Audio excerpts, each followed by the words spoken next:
अभिभावक महोदय नमस्कार। बच्चे अगर मैं बच्चों से बात करना चाहता हूँ। हाय बेटा, कैसे हो? बहुत लंबी छुट्टियां हो गई, आप लोग घर में परेशान हो गए। लेकिन पता है आपको ना कोरोना के बारे में, कितनी डेंजरस बीमारी है।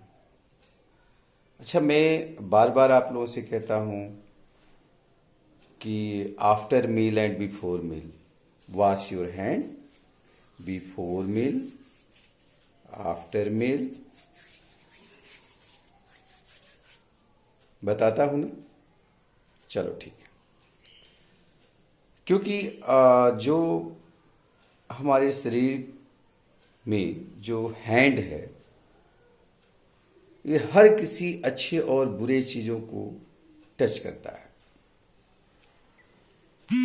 कहीं गंदगी है, कहीं बैक्टीरिया है, कहीं वायरस है, कोई अच्छी चीज हो या बुरी चीज हो, सबको हमारा हैंड जो है टच करता है। यानी कि मुंह के संपर्क में जाने वाला सिर्फ ये हाथ हमारा है, नाक में जाने वाला ये हमारा हाथ है। तो कहीं से ये बीमारी लेकर आता है और ये ही हमारे मुंह और नाक तक पहुंचा सकता है। इसलिए अगर हम इसको धोएं, उसके बाद से अपने फेस को वॉश करें, यानी कि किसी भी सैनिटाइजर से, हैंड वॉश से, सोप से, जैसे भी इसको वॉश करें, और उसके बाद से अपने फेस को भी वॉश कर लें, तो बीमारी को अपने से दूर रख सकते हैं। एक और बात, टॉवेल जो है यानी तौलिया या रुमाल, अगर हो सके तो अलग अलग रखा जाए तो अच्छी बात हो। एक बात और बताना है कि ये जो कोरोना वायरस है, इसका पहला अटैक हमारे गले में आता है।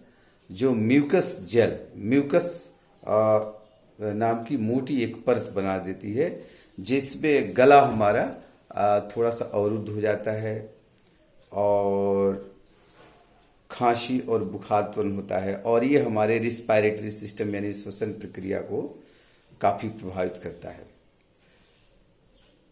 चाइना में सबसे पहले आया और वहां के लोगों के जो अनुभव हैं वो ये हैं, जो बाद में इन लोगों को पता चला कि अगर हम गर्म पानी पिए, गर्म सूप पिए, गर्म चाय पिए, गर्म कॉफी पिए, काढ़ा बनाकर पिए, तो वो जो वायरस है वो हमारे पेट में चला जाएगा, क्योंकि गर्मी बर्दाश्त नहीं कर पाएगा,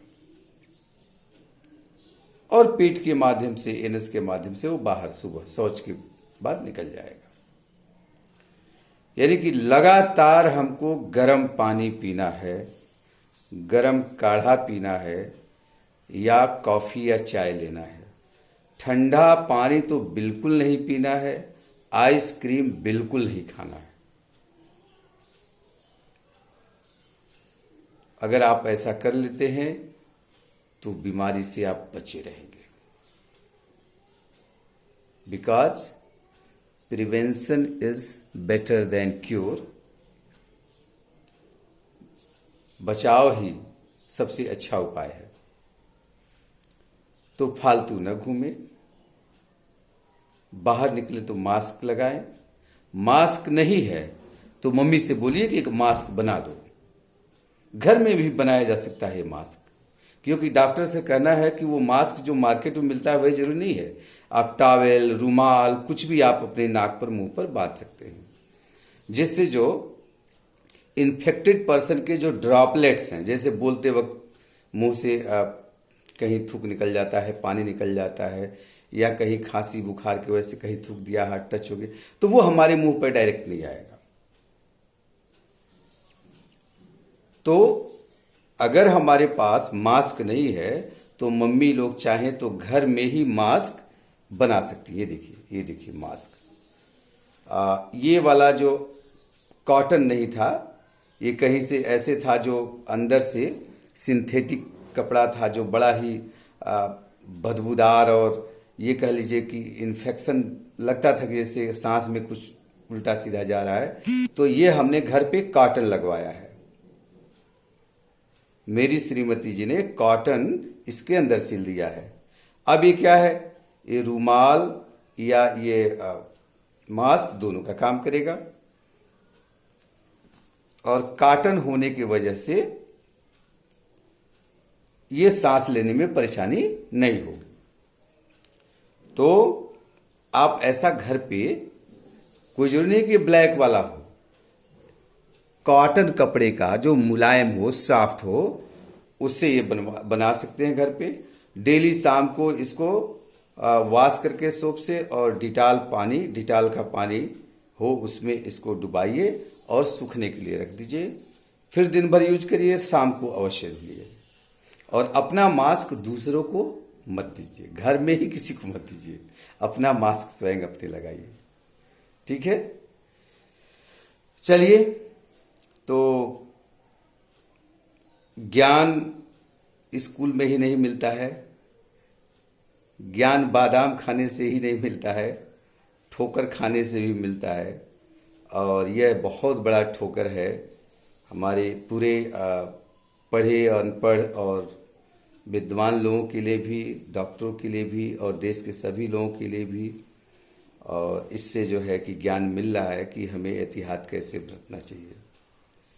तो एहतियात बरत के हम इससे दूर रह सकते हैं, हम अपना बचाव कर सकते हैं।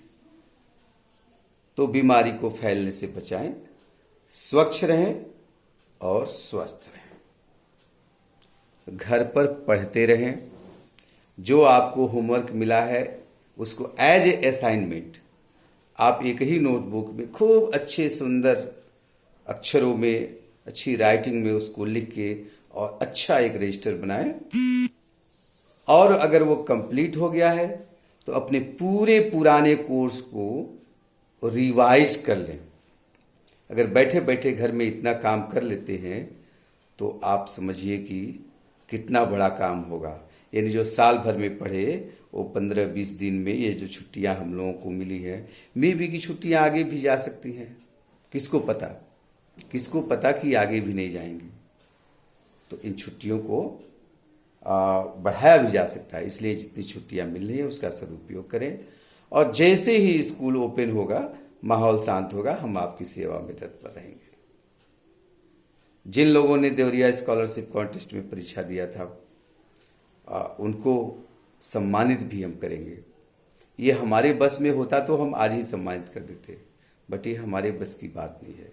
पूरे देश पर यह संकट है, इसलिए हमको धैर्य धारण करना पड़ेगा। स्वाध्याय कीजिए, यही आपके हाथ में है।